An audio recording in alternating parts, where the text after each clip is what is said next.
नमस्कार दोस्तों।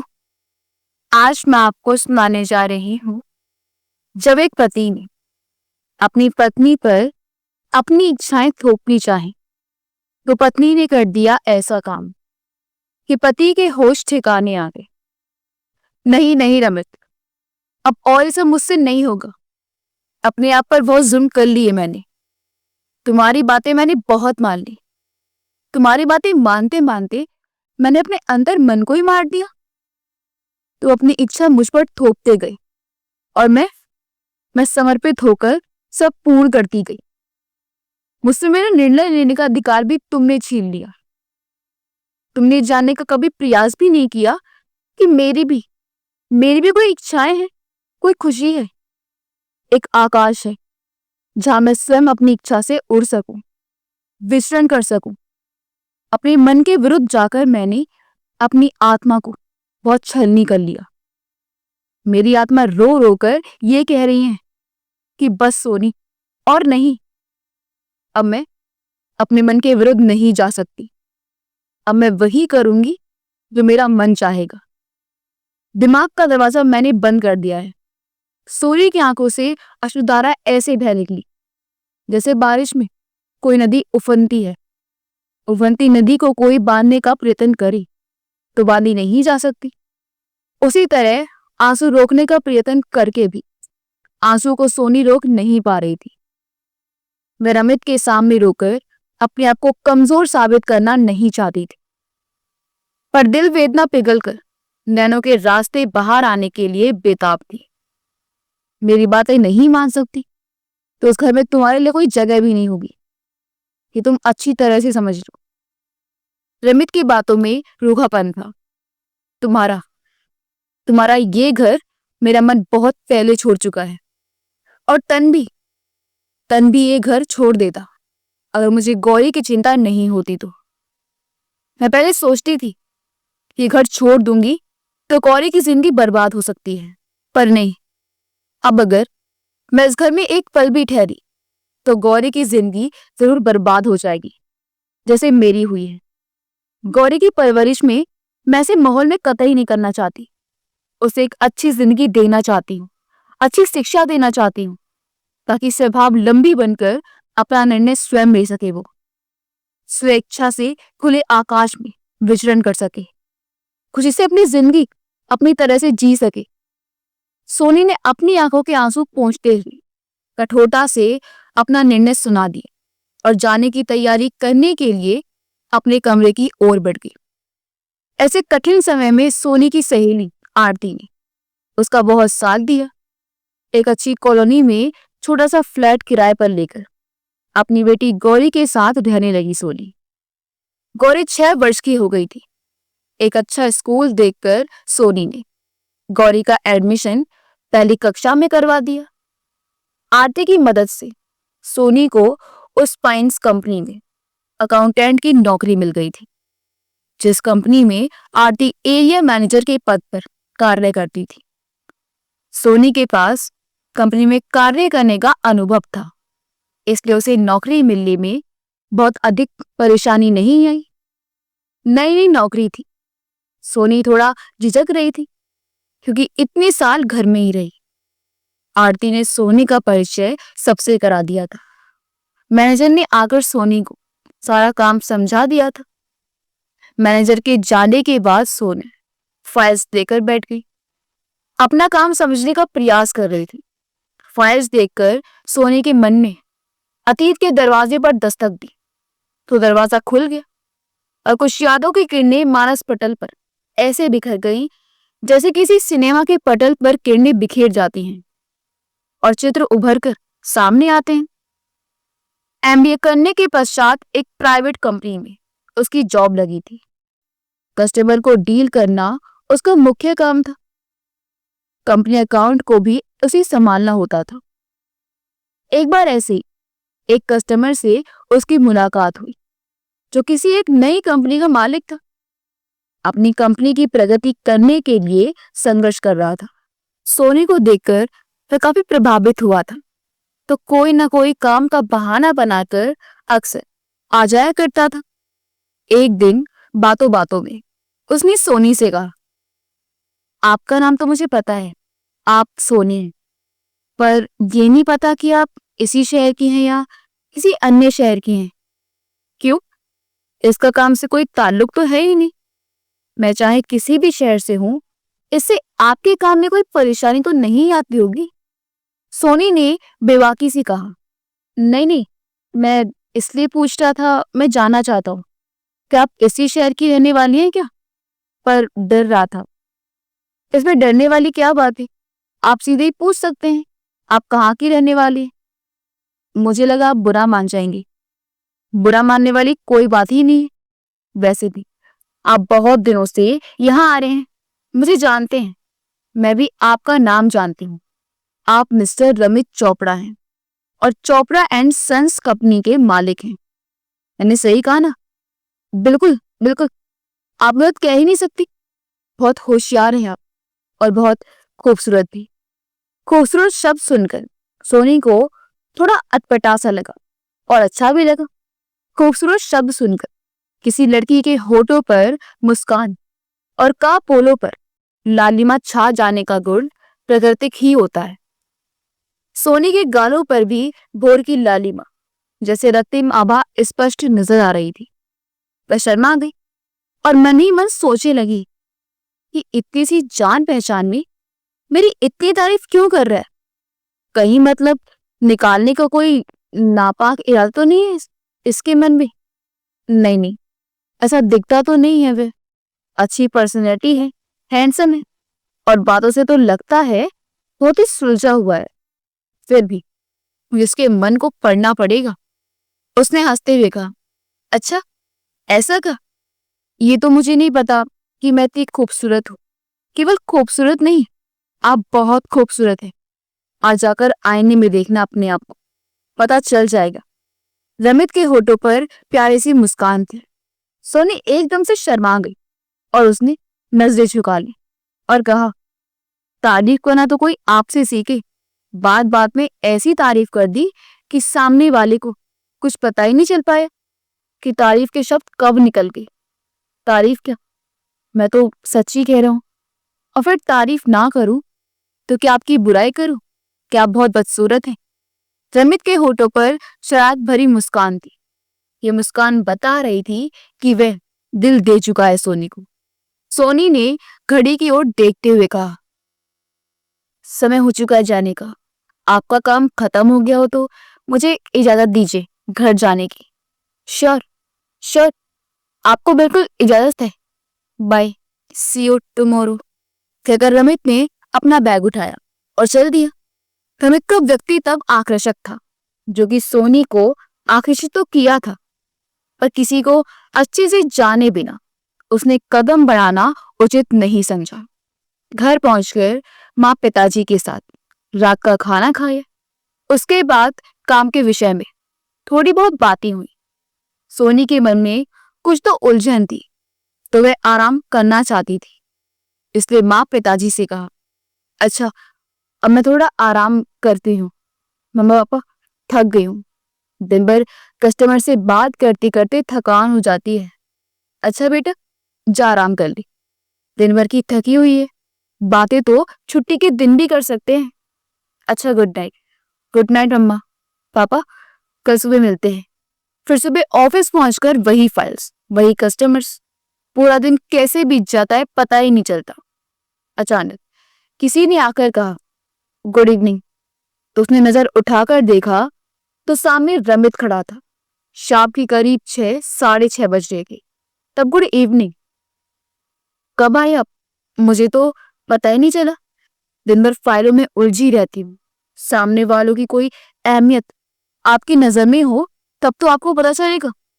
मैं बहुत पहले ही आया हूँ। मैंने से कुछ काम कंप्लीट करके ही आ रहा हूँ। रमित ने थोड़ा सा नाराजगी का नाटक करते हुए कहा, अरे अहमियत कैसे नहीं है? आप जैसे लोगों के कारण ही तो कंपनी चलती है, और आप जैसे लोगों को खुश रखना ही तो हमारा काम है। सोनी ने भी थोड़ा सा चुटकी लेते हुए कहा, हम जैसे लोगों को खुश रखना आपका काम है, तो मेरी खुशी के लिए एक काम करना पड़ेगा आपको। रमित भी कहा पीछे रहने वाला था, हाँ हाँ, बताइए। काम पूरा करने का वादा रहा, काम पूरा करके ही जाऊंगी आज। बताइए क्या काम है? सोनी ने फौरन कह दिया। वादा किया, आपको पूरा करना पड़ेगा। आप काम तो बताइए। काम ये है कि आज आपको मेरे साथ डिनर करना पड़ेगा। मंजूर है? कि काम कंपनी के काम के दायरे में तो नहीं आता। हाँ, आपने सही कहा, परंतु आप वादा कर चुकी हैं मुझसे, वादा तोड़ देंगी क्या?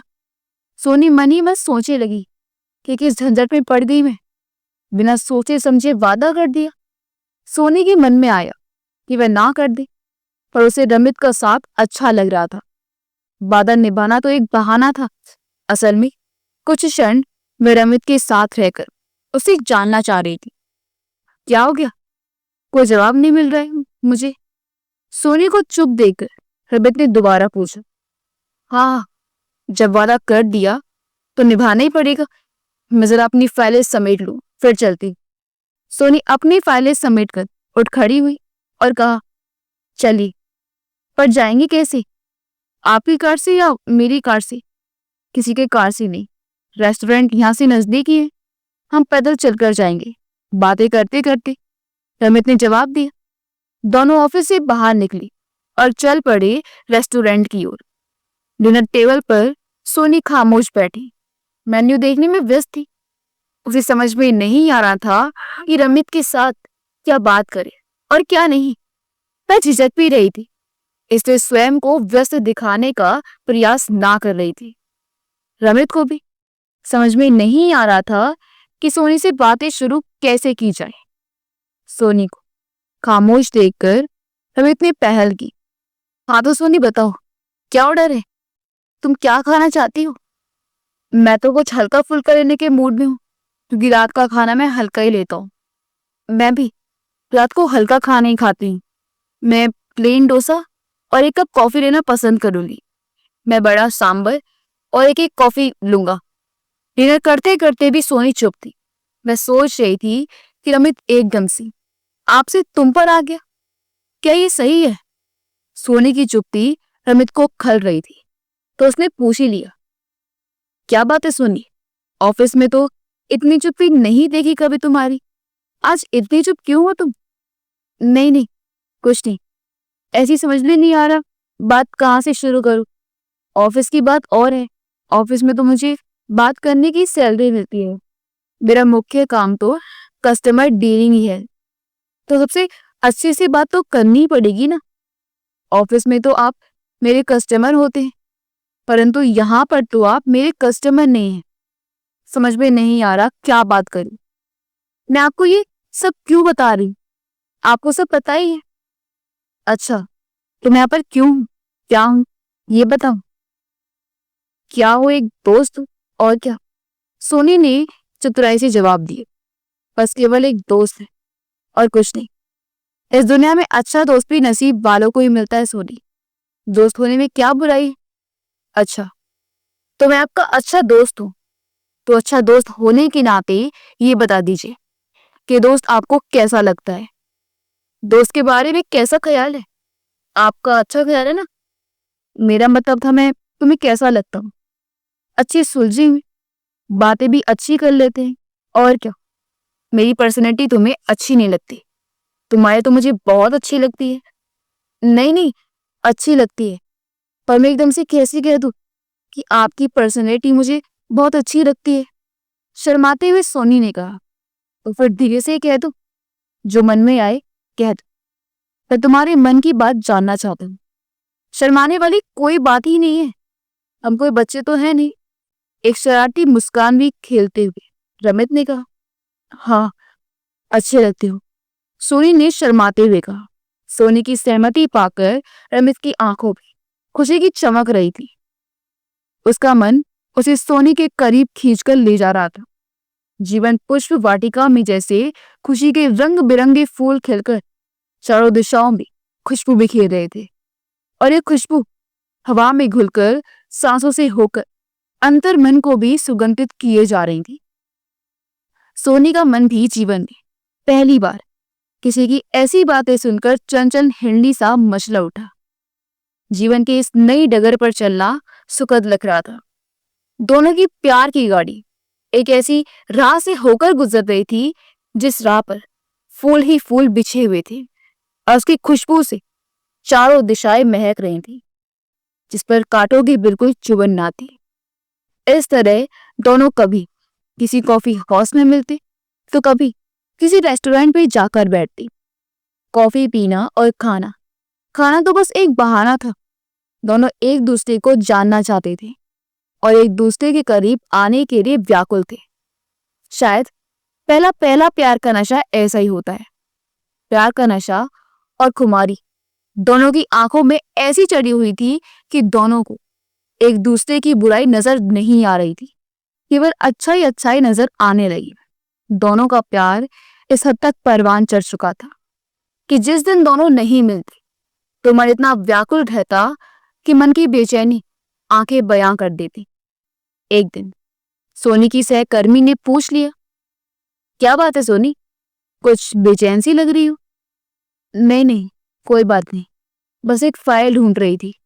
सोनी को कुछ समझ ना आया तो घबराकर कहा, अरे झूठ मत बोलो, चोपड़ा साहब का इंतजार कर रही हो ना, आते ही होंगे थोड़ी देर में, उनको भी कहाँ चैन पड़ने वाला है। तुम भी ना कल्पना, कुछ भी बक देती हो। किसने कहा कि मैं चोपड़ा साहब का इंतजार कर रही हूँ?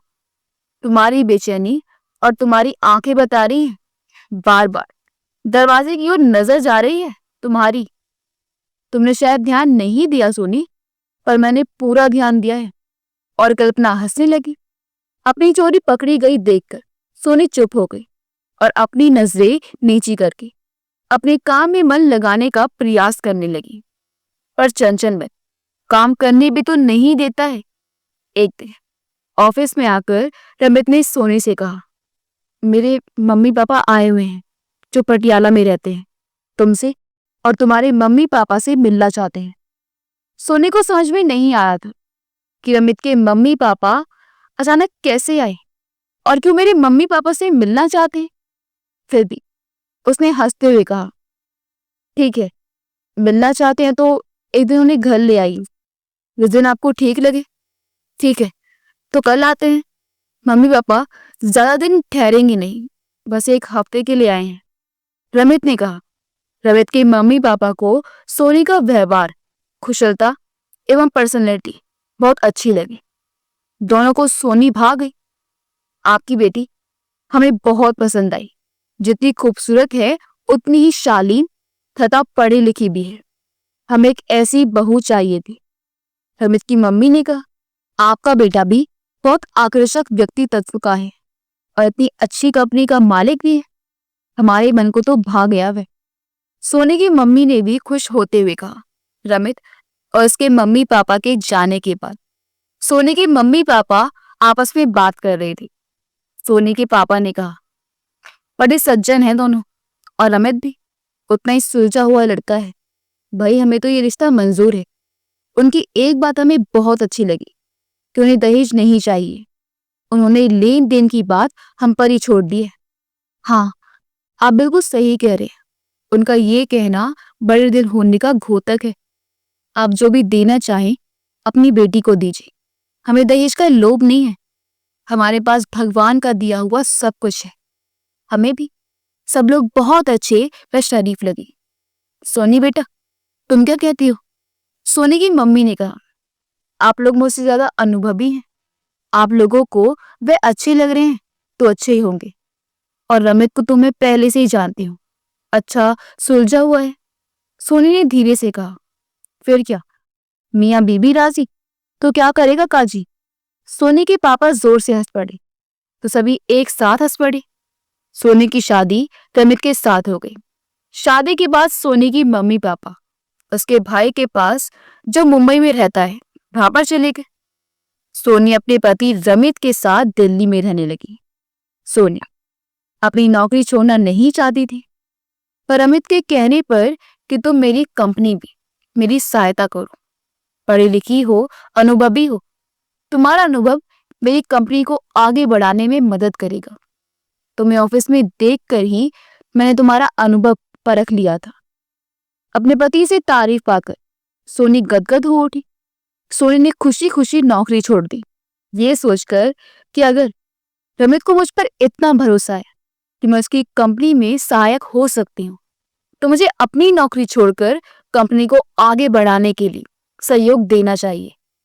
ये तो अच्छी बात है कि हम दोनों मिलकर अपनी कंपनी चलाएंगे और इसे एक ऊंचाई तक ले जाएंगे।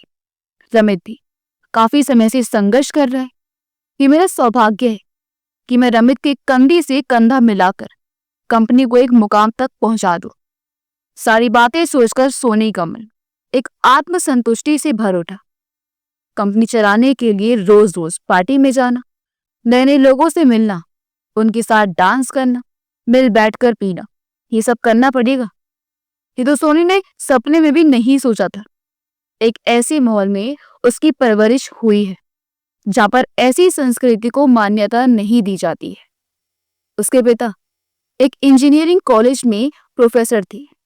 एक शिक्षक होने के नाते बच्चों को अच्छी संस्कृति देना उनके लिए सबसे पहला कर्तव्य था। अपने बच्चों को भी उन्होंने वही संस्कार, वही संस्कृति देने का भरसक प्रयास किया है। सोनी की रग रग में भारतीय संस्कृति और सभ्यता रची बसी हुई है, जिसने स्वयं को बचपन से ही ऐसे माहौल में ढाल लिया है। उसे अत्याधुनिक कहे जाने वाले इस माहौल में स्वयं को ढालना अर्थात स्वयं के प्रति अन्याय और अत्याचार करने के समान ही है। रमित के बारे में तो उसने ऐसी कल्पना ही नहीं की थी।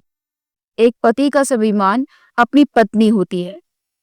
पत्नी अगर कोई गलत कदम उठाए तो पति को ऐतराज होना चाहिए, ऐसा मानना है सोनी का। परंतु यहाँ तो बात बिल्कुल विपरीत है। पति स्वयं पत्नी को वह सब करने के लिए बाध्य कर रहा है और जो उसके स्वाभिमान के विरुद्ध है।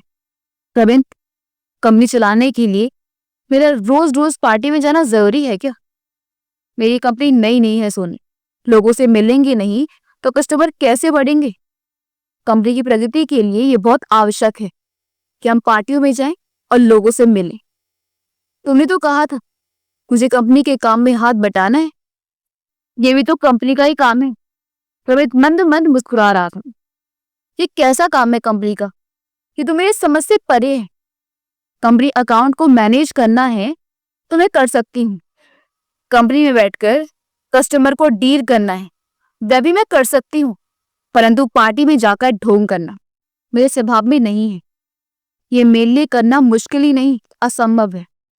सोनी क्रोध से तिलमिला रही थी। करना तुम्हें पड़ेगा ही, पत्नी हो मेरी, अपने आप को ढाल लो तो बेहतर होगा। रमित की बातों में सख्ती के साथ साथ आदेश भी था। रमित की बात सुनकर सोनी को क्रोध आए और उसके साथ साथ अपनी मजबूरी पर आंखों में आंसू भी छलक आए। मन में घृणा का भाव घर कर गया। मन तो चाह रहा था कि अभी रिश्ते नातों का सारा बंधन तोड़कर कहीं ऐसी जगह पर चली जाऊं जहां पर मन में शांति हो और जीवन में सम्मान हो। वह स्वयं से ही सवाल करने लगी, ये कहां आकर फंस गई मैं? ये क्या किया मैंने? मुझे सोच समझकर कदम उठाना चाहिए था। जिसे मैंने पति के रूप में स्वीकार किया है, उसे तो अपने पति होने का अभिमान भी नहीं है और ना ही पत्नी के स्वाभिमान की कोई चिंता है। कोई पति अपनी पत्नी से ये सब काम कैसे करवा सकता है? क्या उसके पुरुष तत्व को जरा भी चोट नहीं लगती कि उसकी पत्नी किसी और के साथ बैठकर पिए, किसी और के साथ फ्लोर पर डांस करे?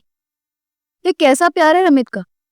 ये कैसी आधुनिकता है जो इंसान को अपनी संस्कृति भुलाकर इतनी नीचे गिरा सकती है? धन कमाने के लिए किसी भी मार्ग पर चलने को मजबूर कर देती है। इंसान को जीने के लिए धन संपत्ति की आवश्यकता तो है, परंतु वह धन संपत्ति गलत रास्ते पर चलकर कमाया जाए, ये बिल्कुल अनुचित है। मुझे रमित का विरोध करना पड़ेगा, वरना पानी सर के ऊपर से निकल जाएगा और मैं उसमें डूबती चली जाऊंगी। हाथ पांव मारकर भी मुझे किनारा नहीं मिलेगा। तुमने क्या मेरे साथ इसलिए शादी की थी कि तुम्हारे बिजनेस को बढ़ाने के लिए मैं सब करूं? मेरे स्वाभिमान का सौदा तुम अपने रुपए पैसों के साथ नहीं कर सकते रमित। तुम्हें धन कमाना जरूर कमाओ, किसी ने तुम्हें रोका नहीं है, परंतु धन की बेदी पर तुम मेरी बलि नहीं चढ़ा सकते। मैं ये होने नहीं दूंगी रमित। मैं जीना चाहती हूँ इज्जत के साथ, स्वाभिमान से सिर ऊंचा करके। मैं तिल मरना नहीं चाहती। सोनी ने सख्ती दिखाते हुए कहा। तो उसमें हर्ज क्या है?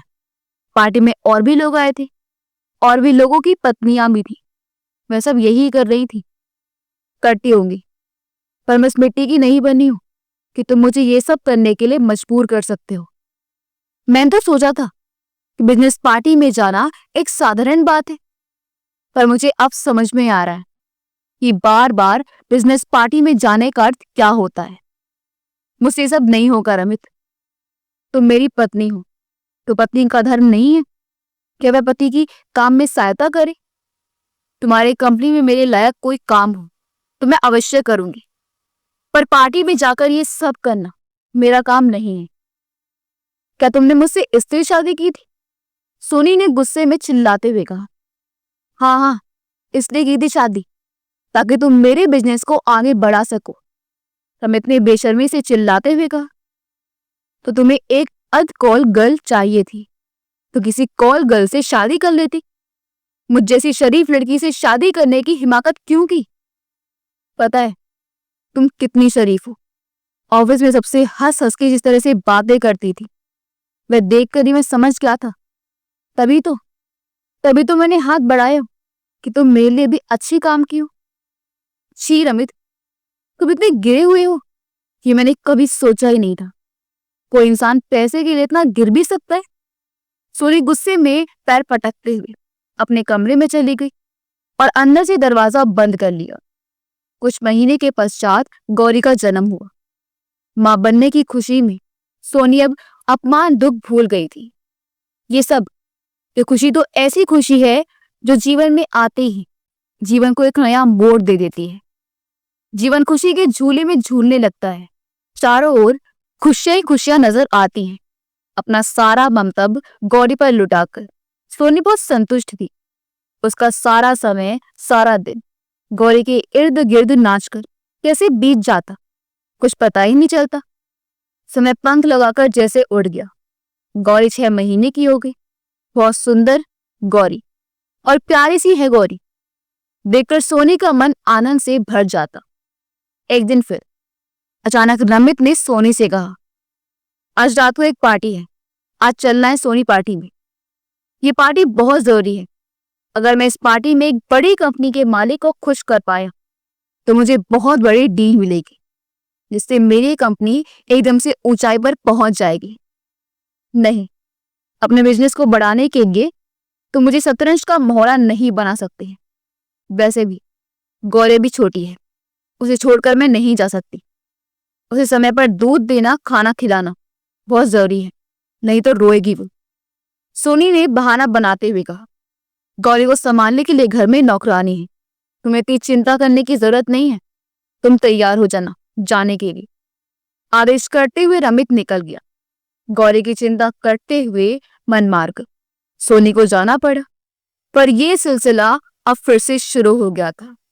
आए दिन वही पार्टियां, वही सब दिखावा, वही सब रंग ढंग। मन ना चाहते हुए भी सोनी को गौरी के बारे में सोचकर सब करना पड़ा। पर ये सब करते करते वह थक चुकी थी। उसके जीने की इच्छा जैसे दम तोड़ने लगी थी। गौरी का प्यारा सा मुखड़ा देखती तो फिर जीने की इच्छा बलबती होने लगती। नहीं, जिस तरह हार नहीं माननी है। मुझे गौरी के लिए जीना है। कहीं से एक शक्ति आकर उसके अंदर समा जाती और वह उठकर खड़ी हो जाती, दोबारा जिंदगी के इस कठोर मार्ग पर चलने के लिए। देखते देखते गौरी 6 साल की हो गई। अब सोनी को गौरी की जिंदगी के बारे में सोचकर चिंता होने लगी। अब गौरी काफी समझदार हो गई थी। अगर उसने ये सब रंग ढंग देख लिया तो उसके ऊपर क्या असर पड़ेगा? नहीं, मैं ऐसे माहौल में गौरी को बड़ी होने बिल्कुल नहीं दूंगी। उसे अच्छी शिक्षा देकर, अच्छे संस्कार देकर एक अच्छा इंसान बनाना है। मुझे उसे इस माहौल से दूर लेकर जाना पड़ेगा ही। आखिर उसने ठान लिया कि अब वह रमित की बात नहीं सुनेगी, उसका विरोध करेगी, चाहे उसे इस घर से जाना ही पूरा पड़े, चाहे ये रिश्ता टूट ही जाए। वैसे भी इस रिश्ते की डोर इतनी कमजोर है कि इसको अधिक दिन तक संभाल कर रखना मुश्किल है। गौरी के भविष्य के लिए, उसकी अच्छी जिंदगी के लिए ये रिश्ता मुझे तोड़ना ही पड़ेगा। वैसे भी इस रिश्ते में अब रखा ही क्या है, केवल अपमान और तिरस्कार। आखिर एक दिन सोनी गौरी का हाथ पकड़कर घर से निकल पड़ी। उसकी एक सहेली है, आरती, जिसकी मदद से वह अच्छे माहौल में एक छोटा सा फ्लैट किराए पर लेकर रहने लगी। आरती जिस कंपनी में एरिया मैनेजर के पद पर पदस्थ है, उसी कंपनी में आरती की मदद से ही सोनी को अकाउंटेंट की नौकरी मिल गई। पहले कार्य करने का अनुभव इस समय सोनी के काम आ गया। कहते हैं ना कि ईश्वर सारे रास्ते कभी बंद नहीं करते। इस कठिन समय में आरती का साथ निभाना केवल एक संयोग नहीं है, ईश्वर का भी हाथ है इसमें। 6 महीने के पश्चात एक वकील की सहायता से सोनी ने कोर्ट में तलाक का केस दायर कर दिया। उसने ठान लिया कि मुझे किसी भी कीमत पर रमेश से और उसकी नारी के प्रति घिनौनी सोच से मुक्ति पानी है। सोनी को गौरी के साथ जीवन का ये सफर बहुत सुहाना लग रहा है। एक सुकून है, एक अपनापन है, एक खुला आकाश है जहां वह पंख फैलाकर गौरी के साथ उड़ सकती है। ऑफिस से आने के बाद का समय गौरी के साथ हंसी खुशी बीत जाता। उसने घर में एक आया रख ली है जो गौरी को स्कूल से ले आती है और उसका देखभाल करती है। सुबह उठकर गौरी को स्कूल भेजना, उसका टिफिन तैयार करना, दोपहर का खाना तैयार करना, फिर ऑफिस जाना। ऑफिस से आकर फिर गौरी के साथ उसकी पढ़ाई में मदद करना, उसके साथ खेलना। समय कैसे निकल जाता कुछ पता ही नहीं चलता। व्यवस्था भरी ये जिंदगी सोनी को बहुत अच्छी लग रही है। ऐसा लग रहा है जैसे सही मायने में वह अब जीवन जी रही है, जीवन का कोई अर्थ है।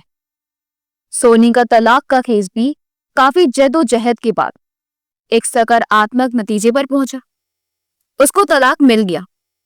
रमित ने गौरी को अपने पास रखने के लिए कोर्ट में अर्जी डाल दी थी, पर अंत में कोर्ट ने यह निर्णय सुनाया कि जब तक गौरी बालिग नहीं हो जाती तब तक वह अपनी मां के पास ही रहेगी।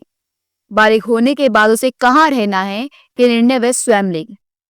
इस बात से सोनी को काफी राहत महसूस हुई, पर निश्चित हो गई गौरी को लेकर। सोनी ने कई बार सोचा कि वह शहर छोड़कर मुंबई चले जाए। वह अपनी नौकरी की वजह से छोड़ नहीं पाई। वह पीछे मुड़कर देखना नहीं चाहती थी। पीछे जो घटित हुआ उसे भूल जाने में उसकी और गौरी की भलाई है।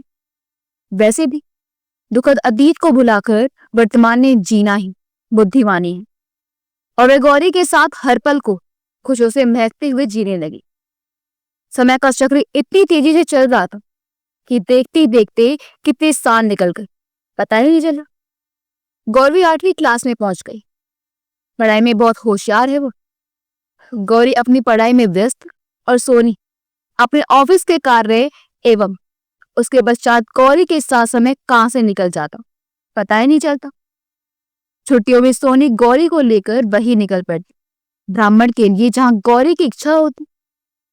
कभी कभी मुंबई निकल जाती अपने माता पिता एवं भाई से मिलने के लिए।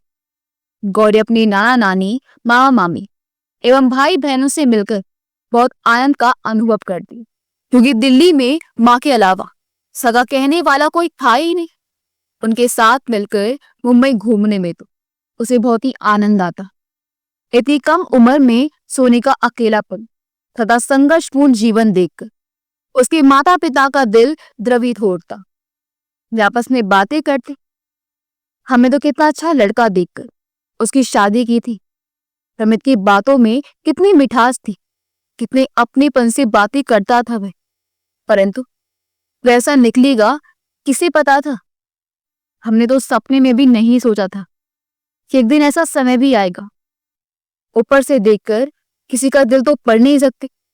जितना इंसान के बस में होता है वह उतना ही प्रयास करता है, बाकी तो ईश्वर का खेल है। रमित के बारे में जानकर उनके दिल में उसके लिए इतनी घृणा भर चुकी है कि वह उसका नाम सुनना भी पसंद नहीं करती। दोनों ने कई बार अपनी सोनी से कहा भी, बेटा मुंबई में कोई नौकरी ढूंढो और यहीं चली आओ हमारे पास। गौरी को भी हमारा साथ मिल जाएगा। तभी तो वहां पर अकेलापन महसूस करती होगी, जहां पर उसके मेरे भाई बहन भी हैं। सोनी का जवाब होता, नहीं माँ, नहीं पिताजी, ये मेरा जीवन है और मेरे जीवन की समस्याएं हैं। मैं अपने कारण किसी और को परेशान नहीं करना चाहती। क्या पता कल भैया भाभी को हमारे यहाँ आना पसंद ना आए। मैं किसी पर बोझ नहीं बनना चाहती माँ। संघर्ष के बिना जीवन का अर्थ ही क्या है? मुझे संघर्ष करने दीजिए। गौरी मेरे साथ है ना, उसका सहारा ही बहुत है मेरे लिए। सोनी के मम्मी पापा हार कर चुप हो जाते। उनकी आंखों के कोरों में बोले झिलमिलाने लगती। एक दिल श्वास छोड़कर बस इतना ही कहती, ठीक है बेटा, तुम इससे खुशी मिले वही करो। हम तुम्हारी साथ हैं। स्वयं को अकेला कभी मत समझना। एक दिन स्कूल से आकर अपनी माँ से कहने लगी, मम्मा, पापा मुझसे स्कूल में मिलने आते हैं तो मुझे अच्छा नहीं लगता है। आप उनसे कह देना मैं उनसे मिलना नहीं चाहती हूँ। गौरी की बात सुनकर सोनी को लगा कि गौरी अब बड़ी हो गई है, अच्छा बुरा और पसंद नापसंद समझने लगी है। उसने गौरी को समझाते हुए कहा, नहीं बेटा, ऐसा नहीं करते। मिलने आते हैं तो मिल लिया करो। ज्यादा बातें नहीं करना है तो मत करो। थोड़ी देर मिलकर आ जाया करो। नहीं मम्मा, मुझे अपने घर ले जाने के लिए कह रहे थे पर मैंने मना कर दिया। मैंने कह दिया मैं मम्मा से पूछे बिना कहीं नहीं जाऊंगी। ये तो तुमने बड़ी होशियारी वाली बात कही है गौरी। मुझे बिना बताए, मुझसे बिना पूछे कहीं जाना भी नहीं बेटा। मुझे तुम्हारी बहुत चिंता होती है। मुझे पता है मम्मा, आप दिन भर इतनी मेहनत करती हो। मैं आपको परेशान नहीं करना चाहती। आपसे पूछे बिना कोई काम नहीं करना चाहती। मैं आपकी अच्छी बेटी हूं ना मम्मा? हाँ, बहुत अच्छी बेटी हो, बहुत समझदार हो। मुझे पता है। बहुत बातें कर ली, थोड़ी देर पढ़ाई भी कर लो। तब तक मम्मा तुम्हारे लिए खाना बना लाती है। सोनी ने गौरी का माथा चूमते हुए कहा, ठीक है मम्मा, आप खाना बनाओ, मैं जाती हूँ पढ़ने के लिए। कहकर गौरी अपने कमरे में चली गई। गौरी बहुत समझदार हो गई है। धीरे धीरे सारी बातें उसको समझ में आ रही हैं। समय बड़ा बलवान होता है। समय ने उसे छोटी उम्र में ही सब कुछ सिखा दिया। अपनी पढ़ाई बहुत लगन से करती है ताकि जीवन में कुछ बन सके और अपनी माँ को खुशी दे सके। इस बार 10वीं कक्षा की बोर्ड परीक्षा है। उसने अपनी मम्मा को एक गिफ्ट देने का विचार बना लिया है। अगर वह 10वीं में मेरिट में आती है तो मम्मा बहुत खुश होंगी। उसे पता है। गौरी बेटा, बहुत रात हो गई है, अब सो जाओ। सुबह फिर स्कूल जाने की तैयारी करनी पड़ेगी और मुझे भी ऑफिस जाना है। इतनी देर तक जागती रहोगी तो तबीयत खराब हो जाएगी तुम्हारी। सोनी थक गई थी और उसे नींद भी आ रही थी, पर क्या करे, जब तक गौरी सो नहीं जाती तब तक वह कैसे सो सकती है। रात के 12 बज रहे थे तो उसने गौरी से सोने के लिए कहा, नहीं मम्मा, थोड़े से क्वेश्चन और बचे हैं, मैं इसे पूरा करके ही सोऊंगी। आप थक गए होंगे, आप सो जाइए। तुम्हें पता है बेटा, जब तक तुम नहीं सोती हो तो मैं कहाँ सो पाती हूँ। मेरा मन ही नहीं करता। 10वीं कक्षा की बोर्ड परीक्षा का परिणाम आया तो सोनी और गौरी खुशी से झूमने लगी। गौरी को मेरिट लिस्ट में 8वां स्थान प्राप्त हुआ। माँ और बेटी के सपने साकार हो रहे हैं। दोनों की मेहनत रंग लाई है। आज दोनों की मन पाखी दूर आसमान की ऊंचाई को छूने के लिए लालायित है। सोनी ने गौरी का माथा चूमते हुए उसे बधाई दी और कहा, बेटा, आगे भी मेहनत करो और 12वीं की परीक्षा के साथ साथ IIT JEE में तुम्हें सफलता हासिल करनी है। उसके लिए चाहे तुम्हें और मुझे कितनी मेहनत करनी पड़े, हम पीछे नहीं हटेंगे।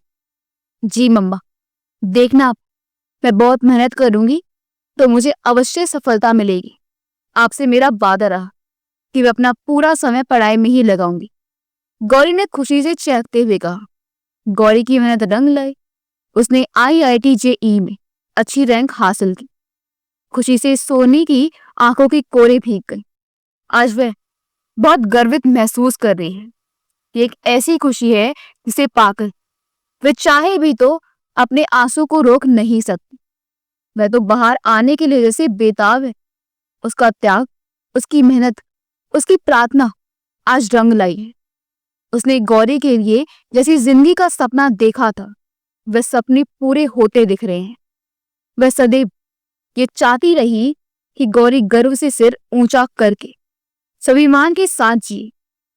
पेपर में गौरी की तस्वीर देखकर रमित को बहुत आश्चर्य हुआ और खुशी भी हुई। आखिर गौरी उसी की तो बेटी है। सोनी ने जो कहा था वह करके दिखा दिया। उसने गौरी की परवरिश बहुत अच्छी तरह से की। गौरी से मिलकर उसे बधाई देने का उसने निर्णय लिया। अपनी गाड़ी उठाई और सोनी के घर की ओर चल दी। दरवाजे की घंटी बजी तो सोनी ने दरवाजा खोला तो सामने रमित खड़ा था। वर्षों बाद रमित को देखकर उसे समझ में नहीं आया कि वह करे तो क्या करे, कहे क्या नहीं कहे। उसके चेहरे पर कई रंग आए और गए।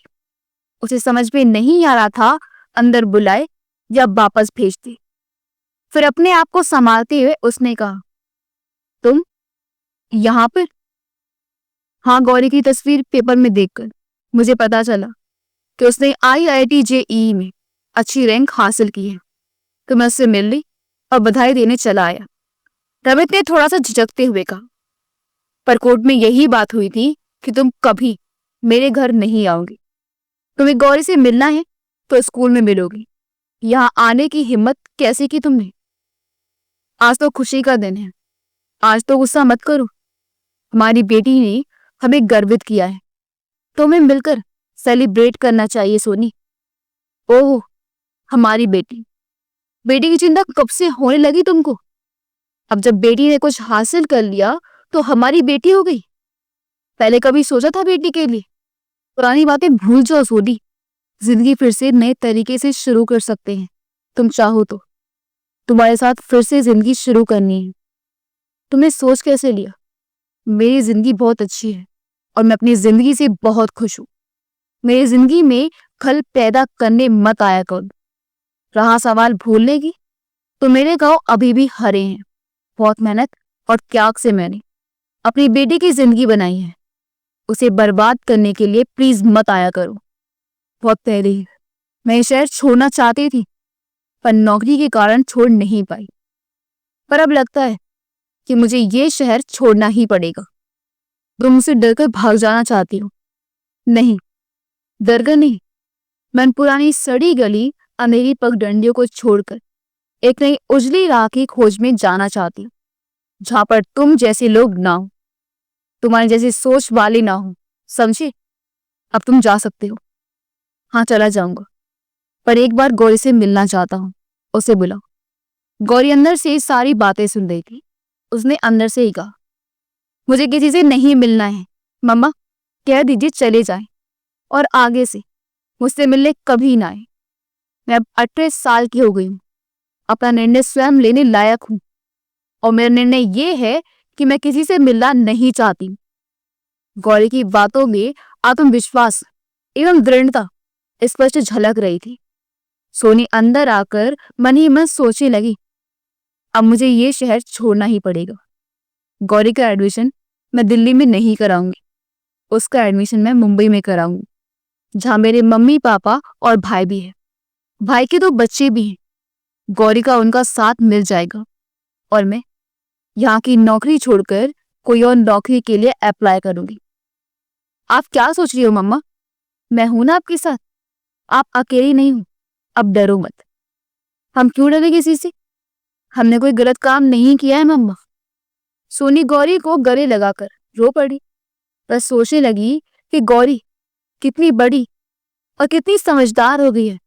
अपनी मम्मा को भी समझा लेती है। कितना बड़ा सहारा है ये मेरे लिए।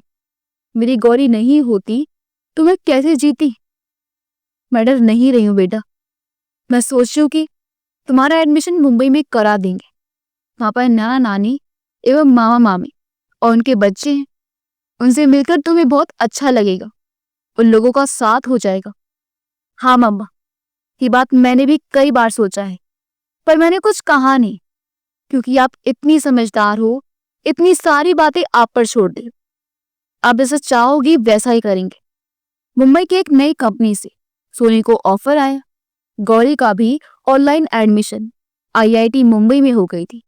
जाकर बस एडमिशन की बाकी फॉर्मेलिटीज पूरी करनी है। दोनों बहुत खुश थे। उधर सोनी के मम्मी पापा भी बहुत खुश हैं। प्रतीक्षा कर रहे हैं कि कब दोनों आए और कब उनसे मिले। माँ बेटी दोनों की आंखों में खुशी की चमक है। गौरी इंजीनियरिंग कॉलेज में वह भी आईआईटी जाने के लिए बहुत उत्सुक है। बहुत सारे सपने हैं उसकी आंखों में, जिसे उस पर वो उसे पूरे करने हैं, अपने लिए और अपनी मम्मा की खुशी के लिए। मन में गुदगुदी सी हो रही है ये जानने के लिए कि कॉलेज लाइफ कैसी होती है। जाने की सारी तैयारी कर ली दोनों ने। आज दोनों अपनी जिंदगी के सफर में एक नई दिशा, एक नई मंजिल की तलाश में कदम से कदम मिलाते हुए घर से बाहर निकल पड़ी। दूर खड़ी मंजिल अपनी बाहें फैलाकर पुकार रही है उन्हें, आओ हौसले वालों, तुम्हारा स्वागत है। अगर आपको हमारी कहानी अच्छी लगी हो तो मैं वीडियो को लाइक करें, शेयर करें और हमारे चैनल योगी वॉइस को सब्सक्राइब कर दें। मिलते अगली वीडियो में। आपका बहुत बहुत धन्यवाद।